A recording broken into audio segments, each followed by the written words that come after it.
Salve. Il Chasqui, il messaggero corridore dell'impero Inca. Erano dei giovani uomini che praticamente correvano per tutto il Chapaknyang, che era la principale via dell'impero Inca, e quindi a staffetta portavano messaggi, qualsiasi altra cosa, anche piccoli oggetti di valore, e li portavano facendo appunto la staffetta, e così in poche ore o in pochi giorni praticamente ogni messaggio, ogni oggetto arrivava da una parte all'altra dell'impero, e questo era importantissimo appunto per tenere insieme un impero così vasto. I Chesky venivano scelti per le loro doti atletiche e di robustezza, ma anche per doti di fedeltà, di intelligenza, perché dovevano portare spesso informazioni segrete comunque, oppure i Kipus di cui vi ho parlato in un precedente video, e quindi dovevano essere persone assolutamente di fiducia. Essere un Chasqui era un giovane dell'epoca Inca era importante, non tanto perché potesse fare una scalata sociale.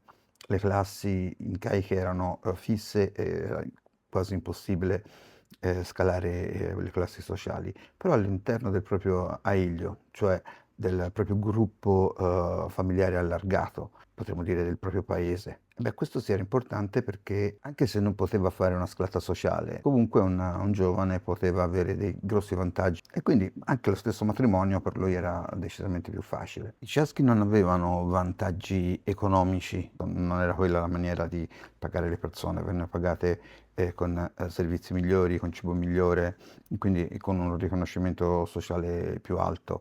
Questa era la maniera principale di pagamento, era più un'economia di scambio e di favori, e quindi un Chasqui all'interno della propria società diventava un privilegiato. Il servizio dei Chasqui era un servizio decisamente ben organizzato. Ogni corridore faceva un certo numero di chilometri, per 5, 6, anche di più, ma normalmente ogni 5, 6, 7 chilometri c'era un tambo, cioè un luogo di riposo e di scambio. E in questi tambo appunto potevano mangiare cibo molto buono e riposarsi. Normalmente correvano su quello che appunto vi ho detto, il Chapaknyang, questa grande arteria che correva per tutto l'impero. Quanto il Chapaknyang potesse essere considerato una via sicura, in ogni caso è ad altezze estreme, passa per punti decisamente isolati, quindi i pericoli erano comunque all'ordine del giorno. Questi uomini non erano addestrati al combattimento, facevano però della velocità